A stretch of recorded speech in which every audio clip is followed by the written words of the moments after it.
have you considered the cost of a meeting? That quickly becomes a $1,000 meeting when you add in a couple of extra people, or it goes from 60 minutes to 90 minutes. If you're not thinking about it, you're actually wasting lots of money week in, week out. Your diary is probably cluttered and ineffective as much as everybody else's is.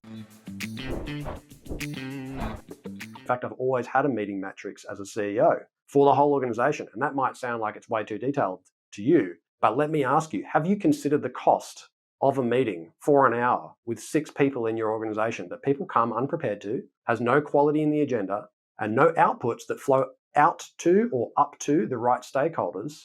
So then multiple stakeholders waste time and money going back to those people who were in the meeting to talk about what did or didn't get decided in it.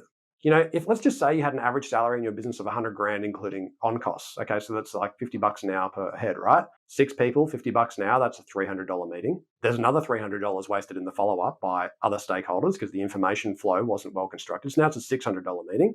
That quickly becomes a $1,000 meeting when you add in a couple of extra people, or it goes from 60 minutes to 90 minutes. And now imagine an offsite with 8 people. Don't get me started on offsites. You know, one of the biggest costs in your organization that is hidden is meetings. And if you're not paying attention to that, you have got rocks in your head. If you do not spend time designing that and trying to put it on autopilot and trying to make it efficient, so you know every week and every month, the rhythmic readings, I don't mean every meeting, but the 80 to 90% that are actually rhythmic and predictable, that surround planning and reporting and discussing anything that you can expect to discuss. There's obviously going to be some ad hoc stuff. But if you're not thinking about it, you're actually wasting lots of money week in, week out. And what's worse is it means that your diary is probably cluttered and ineffective as much as everybody else's is. So I strongly encourage you to think about things like designing rhythmic meetings in a matrix for the whole business.